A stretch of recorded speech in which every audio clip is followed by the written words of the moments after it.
এই রিসেন্ট আমি গ্রামে গেছিলাম। পা ভাঙা অবস্থায় আমি ঘুরতেছি। তো এক ভ্যানওয়ালার ভ্যানে উঠতেছি। তো আমার ভ্যানওয়ালা বলতেছে কি যে, "সবাই তো দেখলাম, এবার একটু জামাতে দেখব।" এরকম কিন্তু অনেকে হচ্ছে দেখেন। এবার আমি তো খুবই অবাক হলাম যে একজন ভ্যান চালক আজিজুল বাড়ি হেলাল তো এই এলাকায় অনেক জনপ্রিয়। জামাতে যে প্রার্থী আমি তার নাম জিজ্ঞেস করছি, ভ্যানওয়ালা বলতে পারছে না। কয়, "প্রার্থী তো কে জানি না কিন্তু জামাতে একটু দেবানি।" সুন্দর ভাষায় বলছে, "জামাতে যে আমার ভাই দেওয়ানি।"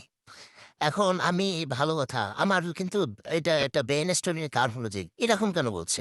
বা বিভিন্ন জায়গায় গেলে এরকম একটা শোনা যাচ্ছে বিভিন্ন চায়ের আড্ডায়, চায়ের দোকানে এরকম কথা। পরবর্তীতে আমি যখন ঢাকা বিশ্ববিদ্যালয়ে আসলাম, এখানে খুলনার কয়রার একজন রিক্সা চালক আছে, কয়রার মানুষ যে এখানে রিক্সা চালায়।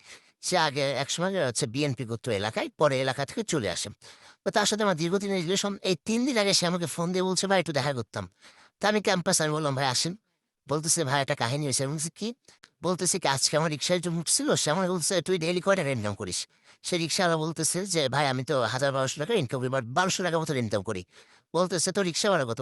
ও বলতেছে, "ভাই ৫০০ টাকা।" বলতেছে, "তোর আজকে থেকে আরো ৫০০ টাকা দেবো। তোর কাজ হবে এই রিক্সায় যে উঠবে তুই একবার করে বলবি যে, 'সবাই তো দেখছি এখন একটু জামাতে দেব।' মানে এটা একটা মানে এবার দেখেন এবার নবদ্য প্রচারণার অপবাদ অবশ্যই এটা তো ইন্টারন্যাশনাল প্রচার। আমি এতদিন বুঝতে পারিনি। এবার আবার ওই রিক্সাওয়ালা আমাকে বলছে, "শোনো তোমার এখানে কিন্তু ছদ্মবেশে আমাদের দলে অনেকে উঠবে। তুমি আসলে বলছো কিনা এটা পরীক্ষা এবং রাত্রিবেলা টাকাটা নিয়ে যাবা।" অর্থাৎ তখন আমার মাথায় আসলো যে বিভিন্ন শ্রমজীবী যারা মানুষ আছে তারা যা দিন আনে দিন খায়।